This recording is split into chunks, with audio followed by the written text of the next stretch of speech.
O segundo maior rio da América do Sul enfrenta uma das piores secas dos últimos 70 anos. O Rio Paraná nasce no Brasil e corta outros 2 países vizinhos. Nossos repórteres no Brasil e na Argentina vão mostrar os impactos ambientais e econômicos desse problema. E como isso pode ameaçar o fornecimento de energia no nosso país.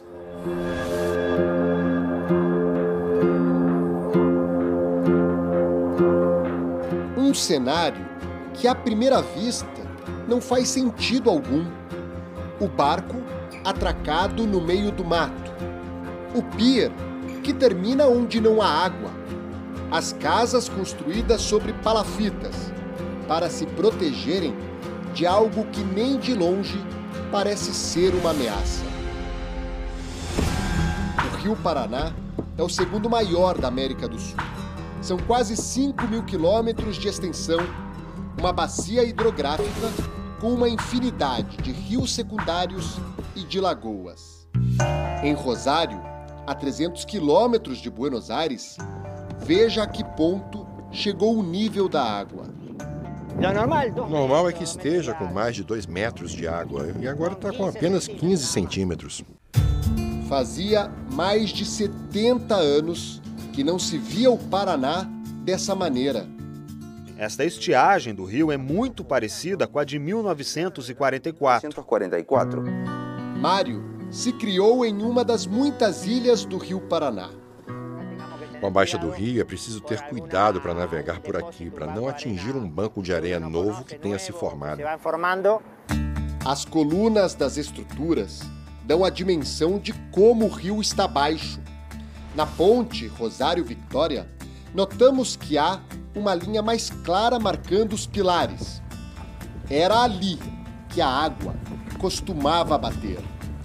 No leito principal, o sistema de dragagem facilita a navegação.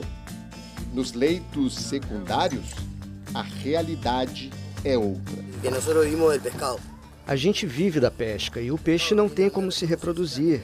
É preciso ter lagoas e riachos para o peixe poder desovar com segurança. É das águas do Paraná que Jorge tira o sustento dos filhos. Numa boa temporada, você pesca 500 quilos de peixe por dia. Hoje eu não chego a 50 quilos por dia. O que mudou foi o preço. Como tem menos peixe, o preço subiu. A Argentina declarou estado de emergência hídrica até o fim do ano, já que a estiagem afeta também o abastecimento de água. É uma situação crítica do ponto de vista de abastecimento de água potável para as cidades que estão à beira do Rio Paraná. E há outros aspectos, como a qualidade da água. Em locais longe do leito do rio, a água aparece com um teor salino 10 vezes superior do que o normal. Aqui em Santa Fé, a 450 quilômetros ao norte de Buenos Aires, a seca do Rio Paraná mexeu com a paisagem da cidade. Essa daqui é a Lagoa Setúbal, que principalmente recebe águas do Rio Paraná. E desde o início da seca, o seu volume de água diminuiu em 80%. As imagens de satélite mostram a diferença de como era a lagoa e de como está. 70% das exportações argentinas passam pelo Rio Paraná. Não existe outro lugar que exporte uma quantidade maior de grãos, de farinha e de óleos. Os navios, que geralmente saíam com 33 a 35 mil toneladas, hoje estão saindo com 27 a 28 mil toneladas. Ou seja, para carregar 140 mil toneladas, antes eu carregava em 4 navios e agora preciso de um 5º barco. Com isso, o custo logístico muda. O logístico é diferente. Caminhões e trens levam agora parte da produção aos portos de Bahia Blanca e Quequém, a 750 quilômetros de distância. Em relação a perdas e custos extras que tivemos por conta dessa baixa, calculamos que está na ordem dos 315 milhões de dólares. A produção de energia também está comprometida. A usina hidrelétrica de Jaciretá é responsável por abastecer 50% dos lares argentinos. Hoje, opera com 1/3 da capacidade. Situação semelhante à das hidrelétricas brasileiras, instaladas na Bacia do Paraná. Na maior hidrelétrica de São Paulo, a de Ilha Solteira, a situação é delicada. Nesta que é, segundo os especialistas, a maior crise hídrica dos últimos 90 anos. Além de ser responsável pelo abastecimento de energia das regiões Sudeste e Centro-Oeste, este reservatório é importante para a navegação. A hidrovia Tietê-Paraná passa por aqui. A água do reservatório também forma prainhas de água doce, chegava até aqueles coqueiros. Agora já recuou mais de 100 metros. Aqui na usina Engenheiro Sérgio Mota, o impacto foi percebido na parte de baixo do Rio Paraná. O nível da água chegou a ficar quase 1 metro abaixo do que está hoje. Houve morte de peixes, braços do rio secaram, os pescadores mal conseguiam sair com os barcos por causa do risco de encalhar. Com a situação crítica, a usina voltou a liberar a água que estava armazenada num reservatório, na parte de cima do rio, para tentar normalizar a situação. A gente veio até o meio do Rio Paraná, aqui em Três Lagoas, para mostrar como o nível está baixo. Em anos regulares de chuva, esse trecho do rio era para estar cheio.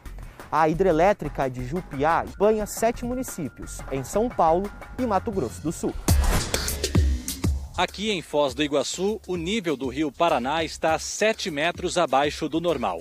A hidrelétrica de Itaipu, a maior em geração de energia do mundo, está produzindo menos eletricidade. Com menos água passando pelas turbinas, o cenário aqui, depois da barragem, se transformou.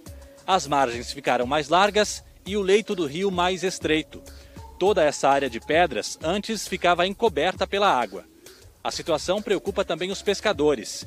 Eles dizem que os peixes desapareceram.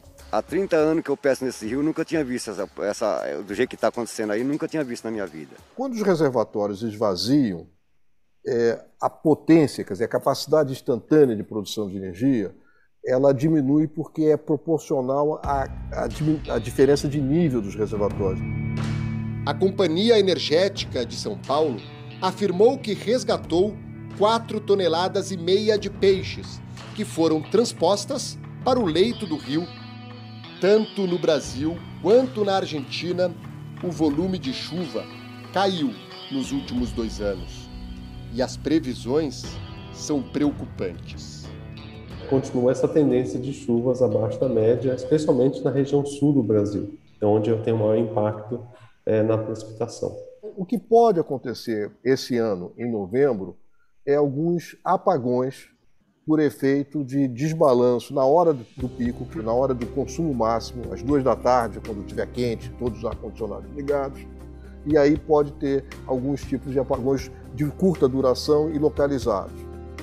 O Ministério das Minas e Energia disse em nota que está usando ao máximo os recursos termoelétricos para preservar água nos reservatórios e atender à demanda máxima de energia nos meses de outubro e novembro.